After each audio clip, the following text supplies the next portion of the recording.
کہ انبیاء اور رسولوں کی حاجت نہیں تھی، مانتے ہیں وہ نبوت اور رسالت کو، لیکن وہ کہتے ہیں کہ اس کی حاجت نہیں تھی، اس کے بغیر بھی انسان کا محاسبہ ہو سکتا ہے، اس کے بغیر بھی انسان اللہ تعالیٰ کے احکامات کو پہچان سکتا ہے، اور اس کے بغیر بھی چیزوں کی اچھائی اور برائی جو ہے اس کو جانا جا سکتا ہے۔ ہم کہتے ہیں کہ یہ باطل ہے کئی اعتبار سے۔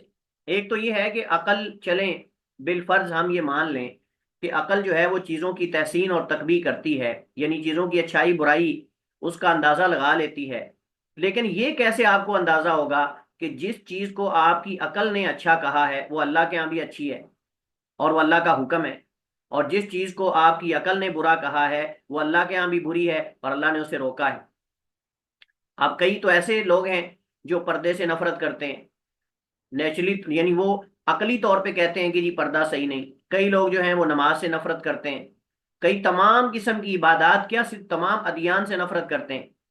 تو کیا خیال ہے پھر یہ کہا جائے کہ فلاں عقل مند انسان جو ہے وہ چونکہ دین سے نفرت کر رہا ہے، وہ دین کو پسند نہیں کرتا، لہٰذا دین جو ہے اللہ کا حکم نہیں، یہ اللہ کی شریعت نہیں؟ تو جب عقل کو تو تب معیار بنایا جائے نا کہ عقل جو ہے وہ عقلاء کے ہاں ایک ہو، تو عقل کے اندر جب سارے برابر نہیں، دو اگر عقل جو ہے وہ یعنی اس کا حق ہوتا اس کے پاس، عقل کے پاس، تو دو عقل والے آپس میں لڑتے ہی نہ، اختلاف ہی نہ ہوتا۔ تو عقل کا دائرہ کار محدود ہے، جبکہ وہی جو ہے اس کا دائرہ کار غیر محدود ہے، یہ فرق ہے۔ تو عقل جو ہے وہ اللہ کے احکامات نہیں پہچان سکتی، چیزوں کی اچھائی برائی میں بعض دفعہ فرق کر سکتی ہے، لیکن کیسے پتہ چلا سکتی ہے عقل کہ اللہ تعالیٰ کا حکم یہ ہے؟ اور جب اللہ تعالیٰ کے حکم کا علم نہیں تو کیسے ہم کہہ سکتے ہیں کہ میں اللہ کے حکم پر عمل کر رہا ہوں یا میں اللہ تعالیٰ کی حرام کردہ چیزوں سے رک رہا ہوں؟ تو اس کا اندازہ جو ہے وہ انسان نہیں، اللہ سبحانہ و تعالیٰ اس یہ بتائیں گے۔ بہت ساری چیزیں انسان اپنے حق میں وہ غلط سمجھ رہا ہوتا ہے، لیکن وہ اس کے حق میں جو ہے وہ صحیح ہوتی ہیں۔ عسیٰ ان تکرہوا شیئا وہو خیر لکم، اور کبھی اس کے برعکس بھی ہوتا ہے، لہٰذا یہ کوئی ضابطہ نہیں ہے۔ تو پہلی چیز یہ ہے کہ انسان اللہ تعالیٰ کی مخلوقات میں سے ایک مخلوق ہے، لہذا ضروری ہے کہ تمام انسانیت اس اللہ کے تابع فرما بردار ہو کر زندگی گزارے اور اس کی عبادت کرے، زندگی گزارے اور اس کی عبادت کرے، یہ لازم ہے، کیونکہ ہم اللہ تعالیٰ کی مخلوق ہیں اور اللہ سبحانہ و تعالیٰ نے ہمیں جو ہے وہ بنایا ہے، پیدا کیا ہے، تو لازم ہے کہ ہم اس کی، اور مقصد ہمارا دنیا میں آنے کا اللہ تعالیٰ کی عبادت ہے، یہ پہلی چیز ہے۔ اللہ تعالیٰ فرماتا ہے وَمَا خَلَقْتُ الْجِنَّ وَالْإِنسَ إِلَّا لِيَعْبُدُونِ۔ انسان بذات خود، یعنی ذاتی طور پر انسان بھولنے، ذاتی ارادہ رکھنے، غفلت کا شکار ہونے اور کائنات میں موجود رازوں پر غور و فکر کرنے جیسی خوبیوں سے موصوف ہے، جس کے سبب وہ اپنے اصل ہدف اور مقصد کو پورا کرنے میں غفلت کا شکار ہو سکتا ہے۔ یعنی پہلا مقدمہ یہ بنے گا کہ ہماری انسانوں کی تخلیق اللہ تعالیٰ نے کی ہے، اور ہماری تخلیق کا ایک مقصد ہے، اور اس مقصد سے انسان بعض دفعہ غور و فکر کرنے، دیگر چیزوں میں مشغول ہونے سے انسان غافل ہو سکتا ہے۔ اب اس غفلت سے نکالنے کے لیے، اصل ہدف کی طرف لانے کے لیے، اصل مقصد انسان کو یاد کروانے کے لیے لازم تھا کہ ایک سلسلہ شروع کیا جائے، جس سلسلے میں انسانیت کو یہ یاد دہانی کروائی جاتی رہے کہ انسان تجھے کس لیے پیدا کیا گیا ہے، یا انسان تجھے کس لیے پیدا کیا گیا ہے۔ اور وہ نبوت اور رسالت ہی ایک ایسا منصب تھا یا ایک ایسی چیز تھی جس کے ذریعے انسان کی وقتاً فوقتاً یاد دہانی ہوتی رہے، اس کے ہدف اور مقصد کو اس کی یاد کروایا جاتا رہے، اور اس کی توجہ اس طرح مبذول کروائی جائے۔ تو ذمہ داری کا احساس، ہدف کی یاد دہانی اور واجب کی یاد دہانی، یہ نبوت اور رسالت سے ہی ممکن ہے، تاکہ وہ راہ راست پہ چلتا اور مقصد حیات کو پورا کرتا رہے، اور اس یاد دہانی کا مصدر اللہ تعالیٰ کی ذات ہو، اور وہ اللہ تعالیٰ کی ذات کامل علم، بادشاہت، عزت و عظمت کا مالک ہے۔ اللہ تعالیٰ موجودات میں سے سب سے عظیم، کامل، بلند ذات ہے۔ انسانی جو نفوس ہیں وہ اس ذات کی معرفت، اس کے اسماء و صفات اور کمالات جاننے کے مشتاق ہیں، کیونکہ ہر انسان اپنے اندر کمال پیدا کرنا چاہتا ہے، اور اس کے لیے وہ صاحب کمال اور کامل کا قرب چاہتا ہے۔ تو یہ سب کچھ اسی کے واسطے سے معلوم ہوگا، کیونکہ انسان تو اسے دیکھ ہی نہیں سکتا، اور انسان کا علم تو ناقص ہے، لہذا جب وہ اللہ تعالیٰ کے اسماء و صفات، یعنی اپنے خالق کے اسماء و صفات اور کمالات کو جاننا چاہتا ہے، تو اس کے لیے لازم ہے کہ وہ اللہ خود اپنے بارے میں خبر دے اپنے رسولوں کے واسطے سے، وحی کے واسطے سے، اور یہ اصل میں اس کو عبادت کی طرف جاذب کرنے اور عبادت کی طرف راغب کرنے کا ایک ذریعہ اور سبب ہے، کیونکہ آپ جس کی عبادت کر رہے ہیں جب اس کو جانتے ہی نہیں تو آپ اس کی عبادت میں کیسے جو ہے وہ محبت، خوف، رجا اور یہ چیزیں ملحوظ رکھیں گے جو کہ عبادت کے ارکان ہیں۔ اس کے لیے ضروری تھا کہ اس کی معرفت کے لیے انسان بھیجے جاتے، فرشتے بھیجے جاتے جو وہی لے کر انسانوں کی طرف آتے۔ جب اللہ تعالیٰ پوری انسانیت کا خالق ہے اور مخلوق کے لیے اس کی تابع داری اور عبودیت سے پیچھے ہٹنا جائز نہیں، تو ضروری ہے کہ خالق اور مخلوق کے درمیان ذریعہ وصل ہو جو اس عابد اور معبود کے تعلق کو جوڑے اور معبود کے قوانین عابد تک پہنچائے، معبود کے قوانین عابد تک پہنچائے۔ خلاصہ یہ ہے کہ ہمارا مقصد تخلیق ہے، اور مقصد تخلیق ہمارا عبادت ہے، اور عبادت لازم ہے کہ اس کا طریقہ آتا ہو، اور وہ طریقہ لازم ہے کہ وہ خالق بتائے کہ یہ طریقہ مجھے پسند ہے، یہ طریقہ مجھے پسند نہیں ہے۔ تو وہ طریقہ جو ہے جو اللہ تعالیٰ کو پسند ہے وہ لازم ہے کہ وہ رسول اور نبی کے واسطے سے ہم تک پہنچے۔ وہی اور نبوت ہی سے یہ معلوم ہو سکتا ہے کہ کون سے کام معبود کو راضی کرنے والے ہیں اور کون سے اس کی ناراضگی کا سبب بننے والے، ذریعہ بننے والے ہیں۔ چوتھی بات یہ ہے کہ انسان صرف اپنی عقل سے اچھائی اور برائی اور اپنے اختیاری افعال میں سے اچھے و برے میں تمیز نہیں کر سکتا، اس لیے ضروری ہے، یعنی انسان صرف اپنی عقل سے، صرف محض اپنی عقل سے اچھائی اور برائی اور اپنے اختیاری افعال میں سے اچھے برے میں تمیز نہیں کر سکتا تو دوسری چیزوں میں کیسے کرے گا؟ اللہ تعالیٰ کے جو اوامر و نواہی اس میں کیسے کر سکتا ہے؟ اس لیے ضروری ہے کہ اس کے لیے کوئی پیمانہ اور معیار ہو، اور اس کے لیے طے کرنے کے لیے کامل علم اور اعتدال کا ہونا ضروری ہے۔ یعنی یہ چیزیں جو ہیں یہ طے کرنے کے لیے لازم ہے کہ کامل علم اور اعتدال ہو۔ انسانیت کا ان دونوں صفات سے متصف ہونا مشکل ہے۔ انسانیت کے اندر لچک آ جاتی ہے، کوئی کمزوری آ جاتی ہے، کوئی نقص آ جاتا ہے کہیں نہ کہیں کسی اعتبار سے۔ جب انسان اشرف المخلوقات ہے تو ضروری ہے کہ اس کا ہدف اور مقصد بھی اشرف ہو اور دیگر مخلوقات سے مختلف ہو۔ اگر انسان کا مقصد بھی کھانا پینا ہے، سونا ہے، اور دیگر مخلوقات کا بھی، تو اشرف المخلوقات کا پھر مقصد دیگر مخلوقات کے ساتھ مل گیا، پھر اشرف کیسے ہوا؟ اس کے لیے ضروری ہے کہ کوئی کامل اور اعلم ذات اس کے ہدف اور مقصد کو طے کرے جس سے وہ عبودیت کے اعلیٰ درجے پر پہنچے اور دیگر مخلوقات سے نمایاں ہو جائے۔ ابن تیمیہ شیخ الاسلام فرماتے ہیں، رسالت بندوں کی ایک ایسی ضرورت ہے جس کا ہونا ان کے لیے انتہائی ضروری ہے، حتیٰ کہ ان کی دیگر تمام ضروریات سے بھی زیادہ ضروری ہے۔ رسالت جہان کے لیے روح اور نور ہے، پس روح، حیات اور نور کے بغیر جہان کی کیا کیسے اصلاح ممکن ہے؟ وہ دنیا ملعون ہے، وہ دنیا ملعون اور تاریکی میں ہے جس پر رسالت کا سورج طلوع نہ ہو، اور اسی طرح وہ بندہ بھی ملعون اور تاریکی میں ہے جس کے دل پر رسالت کے علم کا سورج طلوع نہ ہو، اس سے وہ زندگی اور روح نہ لے، اس سے وہ حیات اور روحانیت حاصل نہ کرے، تو وہ آدمی بھی ملعون ہے۔ ابن تیمیہ شیخ الاسلام کی عبارت مجموع الفتاوی میں ہے۔ بہرحال خلاصہ یہ ہے کہ ہم جب اللہ تعالیٰ کی تخلیق کردہ مخلوق ہیں اور ہماری تخلیق کا مقصد عبادت ہے، تو عبادت کے لیے لازم ہے کہ ہمارے پاس طریقہ ہو اور اس رب العالمین کے پیغامات ہوں، اور اس کے لیے لازم ہے کہ نبوت اور رسالت ہو جو ذریعہ وصل ہو ہمارے اور خالق کے درمیان، تو وہ یہی ہو سکتا ہے، اس کے بغیر ممکن نہیں ہے۔ اس کے بعد ہمارے پاس جو موضوع ہے وہ ہے نبوت اور رسالت پر ایمان لانے کے اصول یا دلائل، اور یہ عقلی بھی ہیں، یہ نقلی بھی ہیں۔ سب سے پہلا اصول کیا ہے؟ جو بندہ یہ کہتا ہے نا کہ میں نبوت اور رسالت کو نہیں مانتا، میں نہیں مانتا نبی اور رسول کو، ہم اس سے پوچھیں گے کہ آپ اللہ کو مانتے ہو؟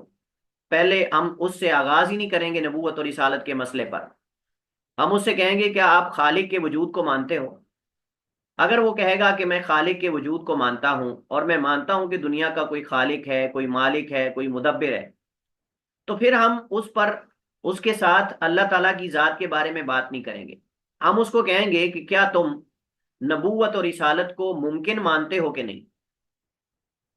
یعنی کیا عقلی اعتبار سے نبوت اور رسالت کا پایا جانا ممکن ہے کہ نہیں؟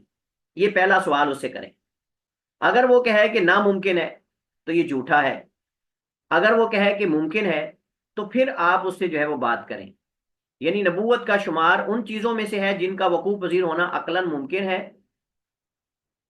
یا پھر محال اور ناممکنات میں سے ہے. ٹھیک ہے. اور اس کے ممکن ہونے کے لیے کوئی خاص دلائل کی بھی ضرورت نہیں. یہ ممکن ہے، اس کے یعنی ممکن ہونے کے لیے کوئی خاص دلائل کی ضرورت نہیں، کیونکہ جن عقلی دلائل کی بنا پر اللہ کے وجود پر ایمان لایا جاتا ہے وہی نبوت اور رسالت کے ممکن ہونے پر دلیل ہے. اور بلکہ اللہ سبحانہ و تعالیٰ پر ایمان لانا واجب کر دیتا ہے کہ ہم نبوت اور رسالت پر بھی ایمان لائیں. کیونکہ جس اللہ کے لیے زمین و آسمان بنانا، کائنات بنانا، انسان بنانا، سب کچھ بنانا مشکل نہیں، اس اللہ کے لیے نبوت اور رسالت کا سلسلہ جاری کرنا مشکل ہے کہ وہ اپنے بندوں کے درمیان کوئی واسطہ بنائے، کوئی جو ہے وہ رابطہ بنائے. تو اس اللہ کے لیے یہ بھی ممکن ہے، اور یہ یعنی اس کے لیے ناممکن نہیں ہے کہ ہم کہیں کہ جیسے زمین و آسمان اور بڑی بڑی چیزیں مخلوقات بنا سکتا ہے تو وہ کیا سلسلہ نبوت اور رسالت جاری نہیں کر سکتا. بات ہم اللہ سبحانہ و تعالیٰ کی ذات کی کر رہے ہیں، ہم کوئی انسان کی یا کسی مخلوق کی بات تو نہیں کر رہے. اس وجہ سے اللہ سبحانہ و تعالیٰ نے قرآن کریم کے اندر فرمایا اکان للناس عجبا ان اوحینا الی رجل منہم، کیا لوگوں کے لیے ایک عجیب بات ہو گئی یا تعجب کی بات ہو گئی کہ ہم نے ان میں سے ایک آدمی کی طرف وحی بھیجی. یعنی یہ کوئی بڑی بات تو نہیں ہے، کوئی عجیب بات تو نہیں ہو گئی کہ ہم نے ان میں سے کسی آدمی کی طرف وحی کر دی تو یہ کوئی آپ سمجھے کہ بڑی زیادتی ہوگی یا بڑا ظلم ہو گیا یا کوئی بہت عجیب بات ہے. یعنی یہ لوگوں کو اس کو عجیب لینا ہی نہیں چاہیے. ہم نے اس آدمی کی طرف وحی کی اس وجہ سے کہ انذر الناس وبشر الذین آمنوا ان لهم قدم صدق عند ربهم، کہ لوگوں کو ڈراؤ اور جو لوگ ایمان لائے انہیں بشارت دو کہ ان کے لیے ان کے رب کے ہاں سچا مرتبہ اور مقام ہے. قال الکافرون ان ھذا لساحر مبین، کافروں نے کہا بے شک یہ تو کھلا جادوگر ہے. تو یہاں اس آیت سے معلوم ہوا کہ کسی شخص پر وحی کے اترنے اور اس کے نبی بننے میں مومنوں کو کوئی اشکال نہیں ہونا چاہیے، کیونکہ یہ کام کائنات کو عدم سے وجود میں لانے سے کوئی مشکل نہیں ہے، کئی گنا اس سے آسان ہے.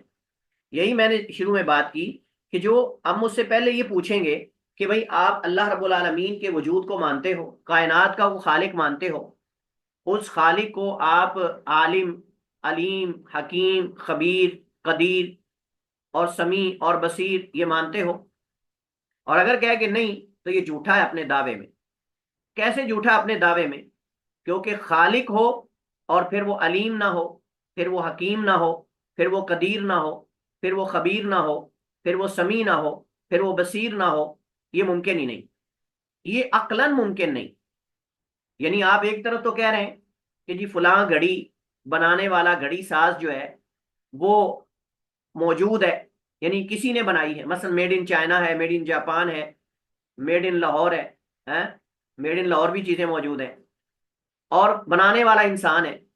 پھر دوسری طرف آپ یہ کہہ دیں کہ بھائی میں مانتا ہوں گھڑی ساز ہے، گھڑی کا بنانے والا انسان ہے. پھر آپ کہیں کہ نہیں، میں یہ نہیں مانوں گا کہ گھڑی بنانے والا کوئی عالم ہو، علوم ہندسہ سے واقف ہو، سنتا ہو، دیکھتا ہو، پکڑتا ہو، قدرت رکھتا ہو، اس فن میں علم رکھتا ہو. کیا خیال ہے؟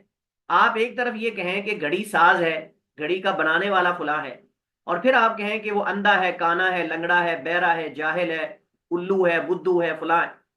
تو کیا خیال ہے یہ دعویٰ صحیح ہوگا آپ کا؟ نہیں سر. یہ تو تعارض ہے. آپ نے خود دعویٰ کر کے اس کا ابطال کر دیا، آپ نے خود دعویٰ کر کے اس کو رد کر دیا.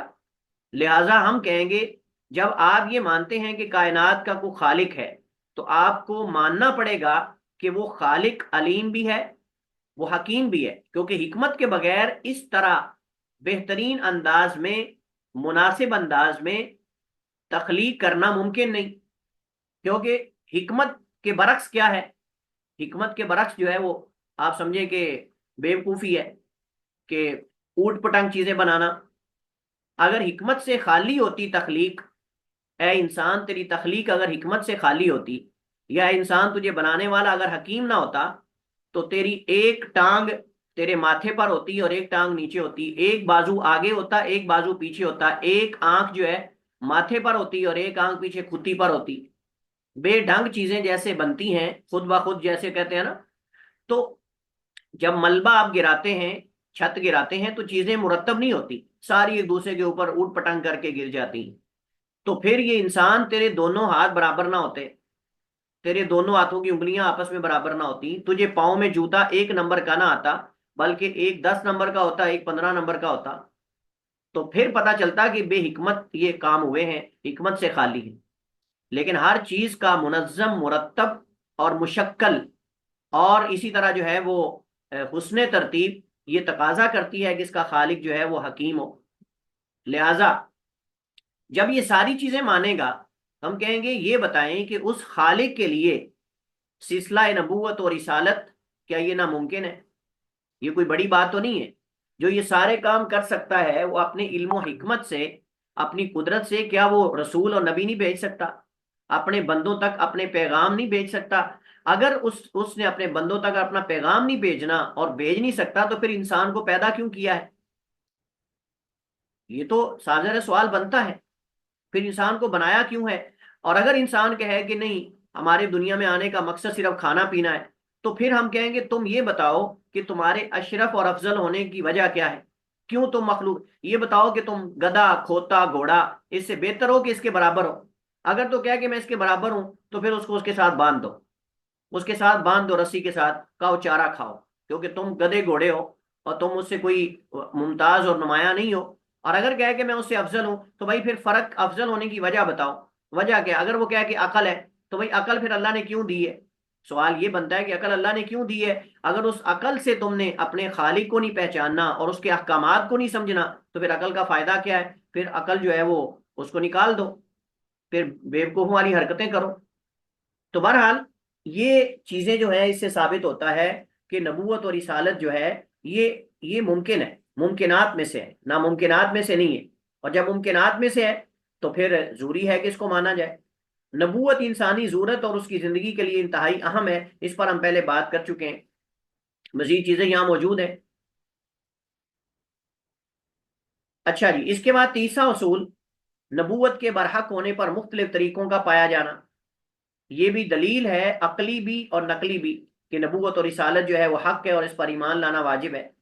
جب نبوت ممکن اور ایک انسانی ضرورت بھی ہے، اور اس کی سچائی اور حقانیت کو جاننے کے مختلف طریقے بھی ہیں، تو پھر اس کے انکار کی گنجائش تک بھی نہیں۔ آپ کے پاس دنیا میں کوئی بھی آپ کے پاس خبر آتی ہے، اس خبر کو جانچنے کے طریقے ہیں کہ نہیں؟ انسانوں کے پاس، عقلاء کے پاس، بتائیے آپ لوگ کہ کیا کسی بھی خبر کو جانچنے کے انسانوں کے پاس طریقے ہیں کہ نہیں؟ کہ نہیں ہے؟ جی سر ہے۔ تو ہم کہتے ہیں کہ تم ان طریقوں سے نبوت اور رسالت کو جانچو، اس کی تحقیق کرو کہ کیا نبوت اور رسالت حق ہے کہ نہیں۔ تو اگر تو تمہیں ان طریقوں سے نبوت اور رسالت جھوٹ لگتی ہو، تو ٹھیک ہے، نہ مانو، لیکن ایسا ممکن نہیں۔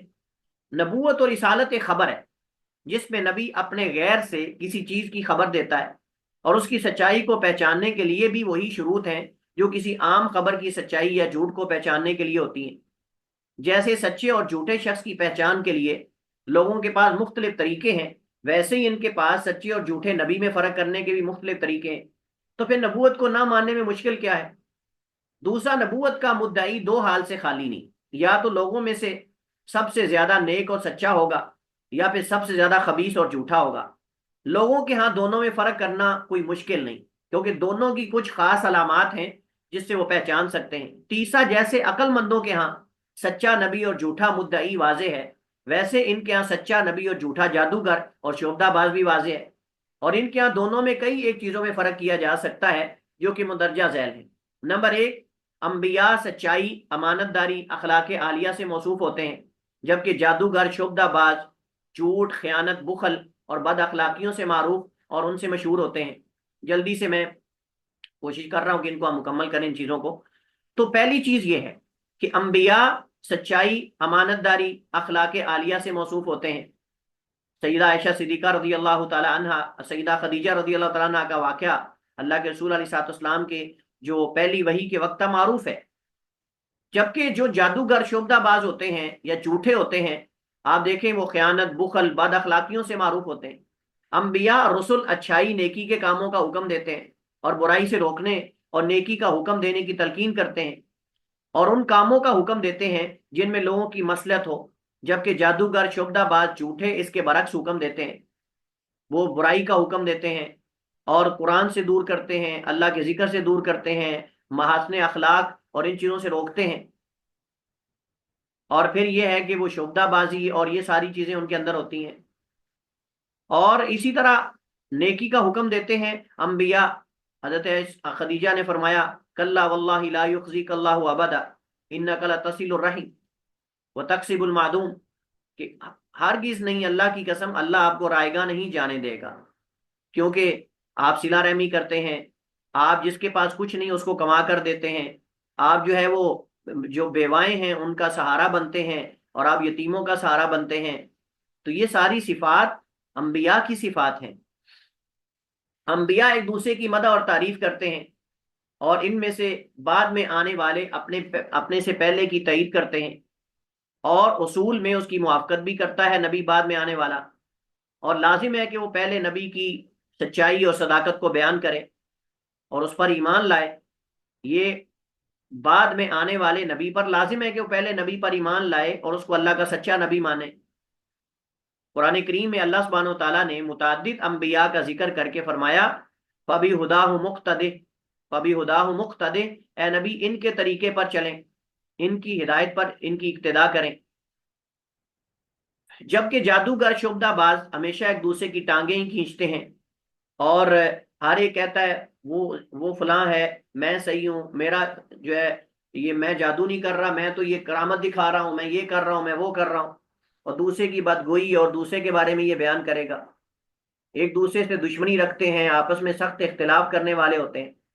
نبوت کسبی نہیں کہ اسے سیکھا جائے یا طلب کیا جائے، بلکہ یہ تو عطائی ہے، جبکہ اس کے مقابلے میں جادوگری اور کوہانت یہ سیکھی جاتی ہیں، اور کوئی بھی سیکھ سکتا ہے، اور کوئی بھی سیکھ سکتا ہے۔ یہ فرق ہے۔ جو نشانیاں انبیاء اور رسل لے کر آتے ہیں ان کا لانا تمام انسانوں کی طاقت سے بالا تر ہے۔ جو نشانیاں اور براہین اور معجزات انبیاء علیہ الصلوۃ والسلام لے کر آتے ہیں ان کا لانا تمام انسانوں کی طاقت سے باہر ہوتا ہے، اور جادوگر کاہن جو لے کر آتے ہیں اس طرح کی چیزیں لانا انسانوں کی طاقت میں ہوتا ہے، اور جادوگر اور کاہن جو چیزیں لے کر آتے ہیں اس طرح کی چیزیں لانا انسانوں کی طاقت میں ہے۔ اسی وجہ سے کئی جادوگر اس طرح کے کام دکھاتے ہیں، اسی وجہ سے کئی جادوگر اس طرح کے کام دکھاتے ہیں، یعنی سیم وہی جادو جو ہے وہ کئی لوگ دکھا رہے ہوتے ہیں، ایک ہی وقت میں کئی لوگ دکھا رہے ہوتے ہیں۔ وہ ڈبے کے اندر سے پیسے نکالنا اور کبوتر کو غائب کرنا اور لے آنا اور یہ ساری چیزیں، یہ شعبدہ بازیاں ہیں، ہاتھ کی تیزی ہے یا آنکھوں کا دھوکہ ہے، اس طرح کی سیم چیزیں سارے کر رہے ہوتے ہیں۔ اور پھر دوسری بات یہ ہے کہ یہ جادو جو ہے، یہ جادو سیم ہر جگہ وہ سیم دکھاتا ہے، وہ تکرار کے ساتھ ایک محلے میں وہ دکھا رہا ہے تو دوسرے محلے میں وہی دکھائے گا، تیسرے محلے میں وہی دکھائے گا، چوتھے محلے میں وہی دکھائے گا۔ لیکن انبیاء علیہ الصلوۃ والسلام کی جو کرامات اور معجزات، جو ان کے معجزات ہوتے ہیں انبیاء کے، وہ بدلتے رہتے ہیں، مختلف قسم کے ہوتے ہیں۔ لہذا یہ اس سے پتہ چلتا ہے کہ آپ جادوگر کو کوئی اور چیز کہیں گے تو نہیں کر سکتا، وہ صرف وہی کرے گا جو کر رہا ہے۔ مثال کے طور پر اگر وہ کبوتر کا کوئی کھیل دکھا رہا ہے تو آپ اس کو کہیں گے کوے کا دکھائے تو نہیں دکھا سکتا۔ اگر وہ پیسوں کا کوئی کھیل دکھا رہا ہے آپ اس کو کہیں کہ وہ کسی پھل کا دکھائے تو نہیں دکھا سکتا۔ تو یہ چیزیں ہیں، نبی کے ہاتھ پر اللہ تعالیٰ مختلف قسم کے معجزات جو ہے وہ ظاہر کرتا ہے، متنوع، مختلف قسم کے، ایک چیز نہیں دہرائی جاتی بار بار، اس میں مختلف قسم کے معجزات ہیں۔ لہذا چوتھا اصول پھر یہ ہوگا کہ نبوت کے دلائل مختلف اوصاف پر مبنی ہیں، یعنی وہ ایک قسم یا نوعیت پر مشتمل نہیں کہ ان کا انکار کیا جائے۔ اگر ایک ہی طرح کے ہوتے تو ہو سکتا ہے انکار کرنے والے انکار کر دیتے، بلکہ ان کی مختلف انواع اور اقسام ہیں، بلکہ ان کی مختلف انواع اور اقسام ہیں۔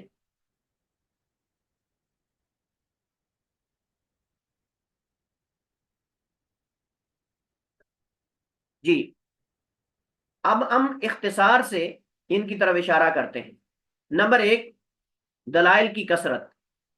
انبیاء علیہ الصلوۃ والسلام کی نبوت اور رسالت پر دلائل ایک دو تین چار نہیں بلکہ بے شمار ہیں. اگر ہم یہ کہیں کہ سینکڑوں کی تعداد میں ہیں تو یہ مبالغہ نہیں.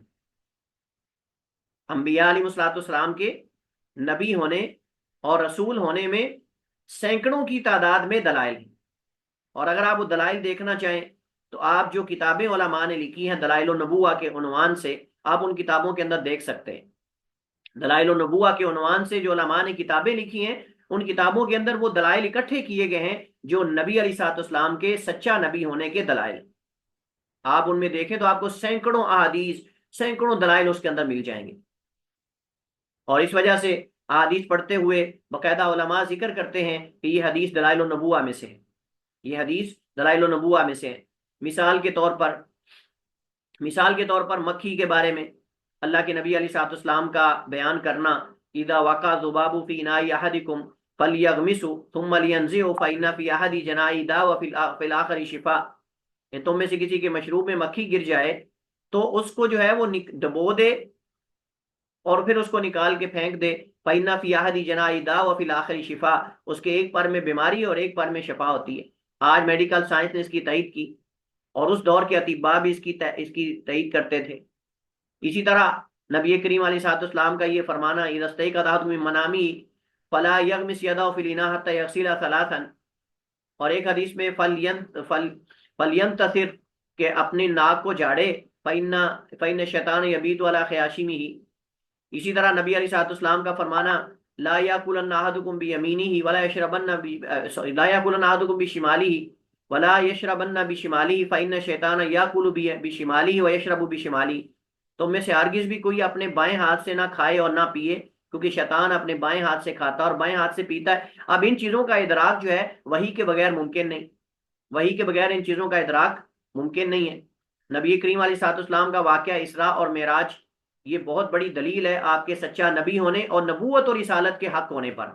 نبوت اور رسالت کے حق ہونے پر موسیٰ علیہ الصلوۃ والسلام کا جو معجزہ ہے عصا کا، وہ دلیل ہے انبیاء کے حق اور سچ ہونے اور نبوت اور رسالت کے حق اور سچ ہونے پر. صحابہ کرام نے جو اللہ کے نبی علیہ الصلوۃ والسلام کے معجزات نقل کیے، اور وہ معجزات ایک نہیں بلکہ متعدد ہیں.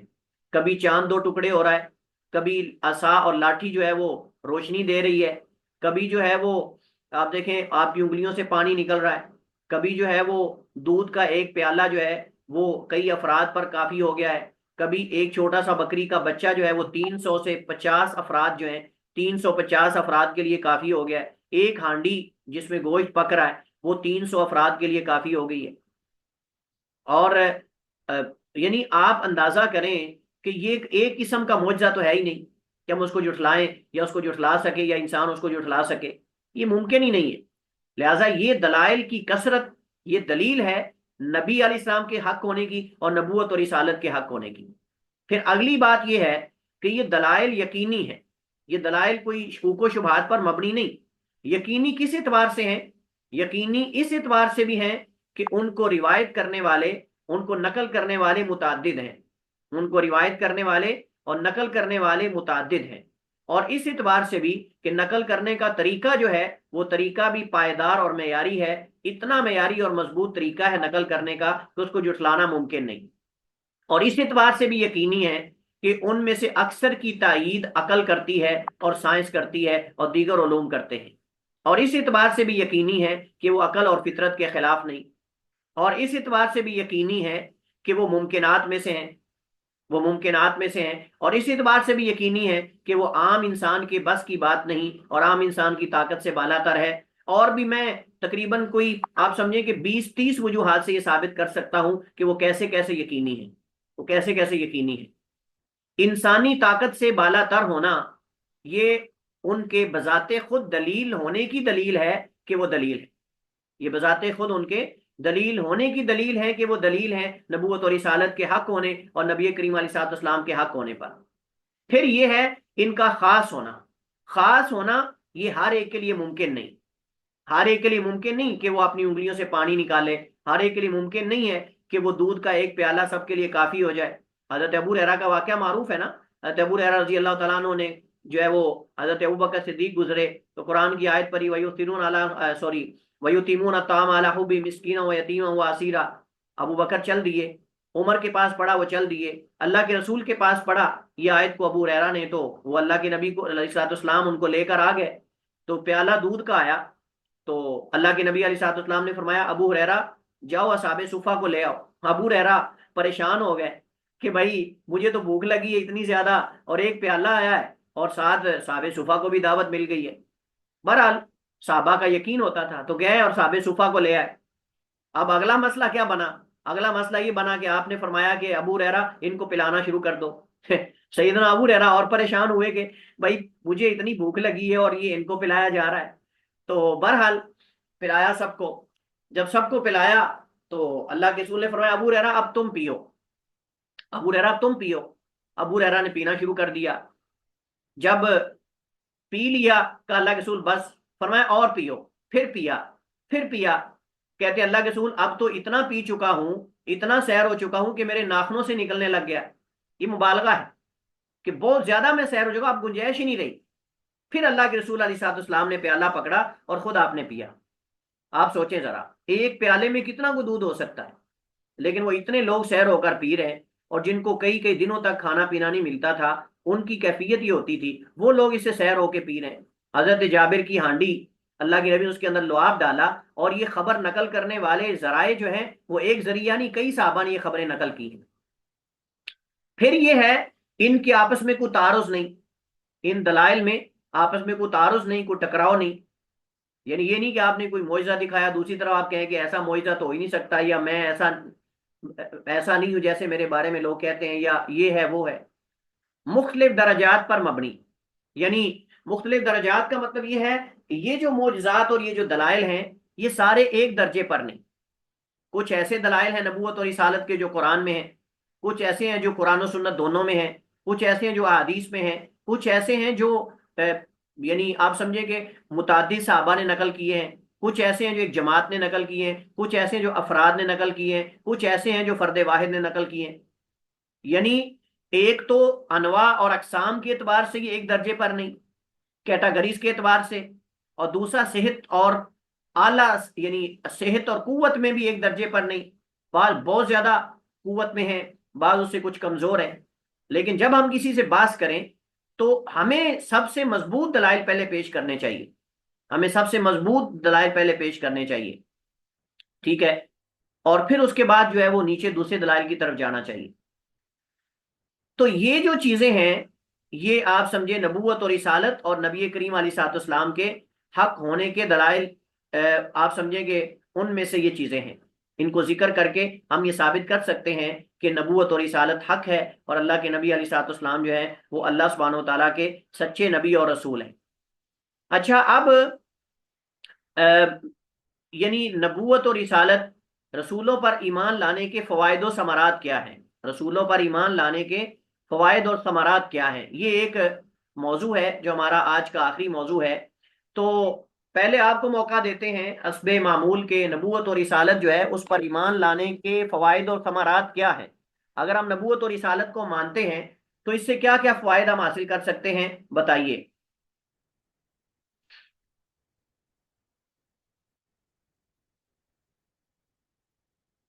ہاں جی،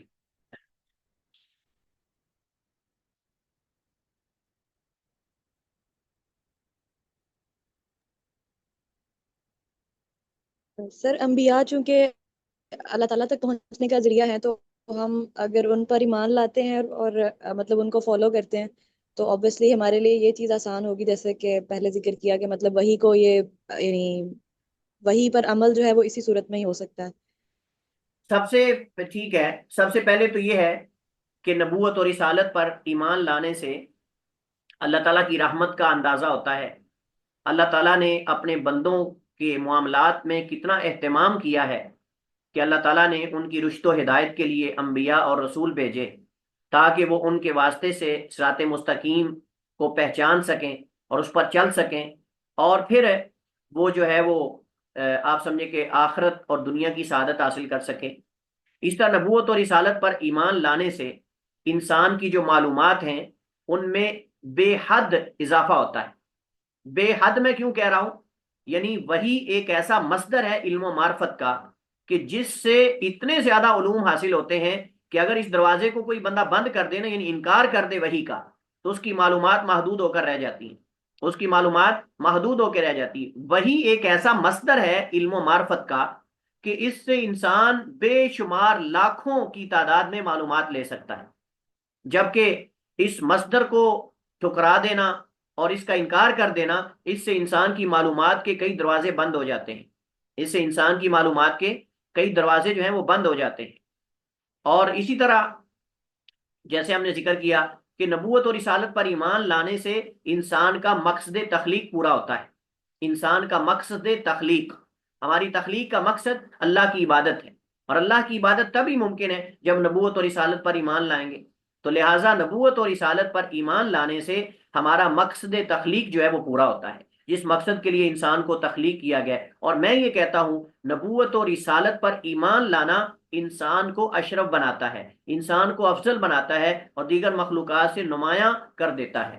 اسی طرح نبوت اور رسالت پر ایمان لانے سے انسان جو ہے اللہ کی اس نعمت کا شکر گزار ہو جاتا ہے، اللہ تعالیٰ کی اس نعمت کا شکر گزار ہو جاتا ہے کہ جو اللہ کی سب سے بڑی نعمت ہے۔ لقد من اللہ علی المؤمنین اذ بعث فیہم رسولا، اللہ تعالیٰ نے اس کو احسان کے طور پر ذکر کیا ہے، اور یہ اللہ کا بہت بڑا احسان، سب سے بڑا احسان ہے کہ اللہ تعالیٰ نے اپنے جو آپ سمجھیں کہ ہم نے وعدہ کیا عالم ارواح میں، اس کی یاد دہانی کے لیے اللہ تعالیٰ نے انبیاء اور رسول بھیجے، اللہ تعالیٰ نے انبیاء اور رسول بھیجے۔ اور پھر رسولوں پر ایمان لانا یہ اس بات کی دلیل ہے کہ حق ایک ہے اور حق متعارض نہیں، اور ان کے پاس جو پیغام آئے ہیں یہ واقعتاً ہی اللہ کی طرف سے، یعنی یہ مزید دین کی حقانیت، توحید اور اللہ کے وجود کی دلیل ہے۔ کیونکہ آپ دیکھیں جتنے انبیاء ہیں سب کے اصول ایک ہیں، سب کے اصول ایک ہیں۔ اس وجہ سے فرمایا قُلْ يَا أَهْلَ الْكِتَابِ تَعَالَوْا إِلَىٰ كَلِمَةٍ سَوَاءٍ بَيْنَنَا وَبَيْنَكُمْ أَلَّا نَعْبُدَ إِلَّا اللَّهَ إِلَىٰ كَلِمَةٍ سَوَاءٍ بَيْنَنَا وَبَيْنَكُمْ، تمام انبیاء کی دعوت مشترکہ ہے، تمام انبیاء کے اصول جو ہیں وہ ایک ہیں، نماز، روزہ، حج، زکوٰۃ یہ سب کے ہاں برابر ہیں، توحید، شہادتیں یہ سب برابر ہیں سب کے ہاں، اللہ تعالیٰ کی توحید۔ اور ہر نبی شہادتین کا اقرار کرتا تھا اور کرواتا تھا، اپنی نبوت اور رسالت کا اور اللہ کی توحید کا۔ تو اس سے یہ ہمیں مزید تاکید ہو جاتی ہے کہ نبوت اور رسالت پر ایمان لانے سے ہمارا ایمان بڑھتا ہے، مضبوط ہوتا ہے، اللہ پر بھی، فرشتوں پر بھی، غیبیات پر بھی۔ کیونکہ جب ہم دیکھتے ہیں کہ تمام انبیاء کے اصول ایک ہیں، تمام انبیاء کی دعوت ایک ہے، تمام انبیاء کی باتیں ایک ہیں، اس میں کوئی تعارض اور اختلاف نہیں، تو اس سے ہمارا ایمان مزید مضبوط ہوتا ہے، اور اس سے غیبیات پر بھی انسان ایمان لانے والا بن جاتا ہے، اور اس سے انسان جو ہے وہ کیا ہے، حقائق کو تسلیم کرنے کی عادت پڑتی ہے، حقائق کو تسلیم کرنے کا عادی انسان ہو جاتا ہے۔ وگرنہ تو انسان ناشکرا جب بن جاتا ہے حقائق کو ٹھکراتا ہے، حقائق کو انسان جو ہے وہ ٹھکراتا ہے۔ اور اسی طرح یعنی ہم کہیں گے نبوت اور رسالت پر، رسولوں پر ایمان لانے والا انسان اصل عقل مند ہے، اصل عقل مند وہ ہے، اصل وہ عقل مند نہیں جو نبوت اور رسالت اور رسولوں پر ایمان نہیں لاتا اور اس کو ٹھکرا دیتا ہے، رد کر دیتا ہے۔ تو اسی طرح آپ سمجھیں کہ ہمیں اندازہ ہوتا ہے کہ اللہ سبحانہ و تعالیٰ نبوت اور رسالت پر ایمان لانے سے ہمیں یہ فائدہ ہوتا ہے کہ ہمیں اندازہ ہوتا ہے کہ اللہ تعالیٰ اپنے بندوں سے کس قدر محبت کرتا ہے، اللہ تعالیٰ اپنے بندوں سے کس قدر محبت کرتا ہے، کس طرح ان کی رعایت اور عنایت کرتا ہے، اور کیسے اللہ تعالیٰ ان کی مدد کی۔ اور اس سے یہ بھی پتہ چلتا ہے کہ اللہ تعالیٰ سے اگر انسان تعلق مضبوط کر لیتا ہے تو اللہ تعالیٰ اس کے ساتھ ہے، اللہ تعالیٰ اس کی مدد کرتا ہے، مشکلات اور مصائب اللہ تعالیٰ دور کر دیتا ہے، اور اللہ تعالیٰ انسان کے لیے ایک ایسی پاور ہے، ایک ایسی طاقت ہے انسان کے لیے کہ ہر مشکل میں اس کی طرف رجوع کر سکتا ہے انسان، اور یہ انبیاء نے ہمیں سبق دیا۔ اور بہت سارے فوائد ہیں جن کا یہاں احصاء ممکن نہیں۔ واللہ تعالی اعلم واحکم، وصلی اللہ وسلم علی نبینا محمد وعلی آلہ وصحبہ وسلم۔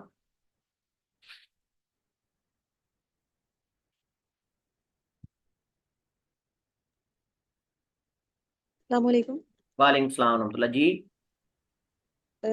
سر، سٹارٹ میں آپ نے یہ کہا کہ مطلب یعنی وہ قومیں جن تک نبی یا رسول نہیں پہنچے ان کا مواخذہ ہوگا یا نہیں، تو سر یہاں پر ایک تو یہ کہ کیا واقعی اس طرح کے کچھ ایسے لوگ ہیں جن تک جو ہے وہی نہیں پہنچی، یعنی جن پر حجت تمام نہیں ہوئی؟ ہاں، ایسے لوگ موجود ہوں گے، ممکن ہے ایسے لوگ ہوں چند ایک، جیسے اہل فترہ ہیں۔ اہل فترہ یعنی جو عیسیٰ اور نبی علیہ السلام کے درمیان ہے، عیسیٰ علیہ السلام اور نبی علیہ السلام کے درمیان کچھ اہل فترہ ہیں، ان کا موضوع پڑھیں اس میں علماء نے بڑی تفصیل سے بات کی کہ اہل فترہ کے ساتھ کیسے تعامل ہوگا، کیا وہ جنت میں ہے یا جہنم میں ہے، کیسے ان کو جنت میں ڈالا جائے گا، کیسے جہنم میں. اس پہ بڑی تفصیل سے علماء نے بات کی اہل فترہ کے بارے میں. جی سر. اور سر دوسرا آپ نے ذکر کیا کہ یعنی جو لوگ کہتے ہیں کہ ان کا مواخذہ فطرت کے مطابق ہوگا، یعنی جن چیزوں کو فطرت جو ہے وہ صحیح فطرت کی مانتی عقل، ہے، عقل. عقل عقل صحیح مانتی ہے، تو وہ اگر اس کو مطلب فالو کرتے ہیں تو ٹھیک ہے، ادروائز ان کا مواخذہ ہوگا. لیکن سر عقل ویسے تو مطلب کرائٹیریا نہیں ہے، لیکن بہت ساری ایسی چیزیں ہیں مطلب جن کو عقل جو ہے وہ یعنی جس طرح کچھ ایسے گناہ ہے جو جیسے زنا ہے اور اس طرح کی چیزیں، تو ان چیزوں کو تو عقل بھی جو ہے وہ غلط تسلیم کرتی ہے. تو یہ مطلب یہ بات بالکل غلط تو محسوس نہیں ہوتی. نہیں، لیکن اصل میں ہم اس کو بالکل صحیح بھی نہیں نا، بالکل جی صحیح بھی نہیں، کیونکہ قرآن، آپ کہتے ہیں غلط نہیں، قرآن کے خلاف ہے یہ قرآن کے خلاف ہے. یعنی کیسے ہم کہہ سکتے ہیں وہ اللہ کا حکم ہے اور اس پر اس کا محاسبہ ہوگا؟ قرآن کیا کہتا ہے؟ وما کننا معذبین حتی نبعث رسولا. کیا مطلب ہے اس کا؟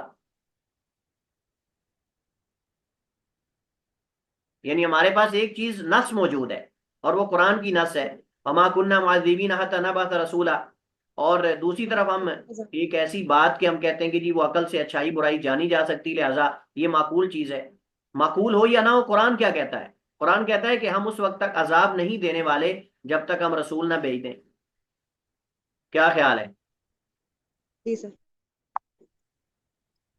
قرآن تو سچ. اور سر دوسرا. جی جی سر. اصل اس کے تعین میں اختلاف ہے کہ اتمام حجت کی صورت میں ہوتی ہے، حجت کی صورت میں پوری ہوتی ہے. یعنی حتی نبعث رسولہ سے مراد کیا قرآن کا پہنچ جانا کافی ہے، حدیث کا پہنچ جانا کافی ہے اس زبان میں، یا اس کا سمجھنا بھی ضروری ہے دلیل کا؟ یہ ایک مسئلہ الگ اختلافی ہے کہ بعض کہتے ہیں صرف قرآن جہاں تک پہنچ گیا ہے اس کے بعد حجت پوری ہو گئی. بعض کہتے ہیں کہ نہیں، قرآن کا خالی پہنچنا ضروری نہیں بلکہ اس کا سمجھنا بھی ضروری ہے کہ لوگوں کو سمجھ آئے اس کے اندر کیا ہے. یہ ایک اختلافی مسئلہ ہے. لیکن بہرحال یہ مسئلہ کہ اللہ تعالیٰ اس وقت تک عذاب نہیں دیتا جب تک اس میں رسول نہ بھیج دے، تو رسول بھیجنے کا مطلب ان کا حق پہنچ نہ جائے، یہی اصل میں وجہ ہے. جی جی سر. جی جزاکم اللہ. وہی ہے. چلیے جی، ختم کرتے ہیں ہم کلاس. السلام علیکم ورحمۃ اللہ وبرکاتہ.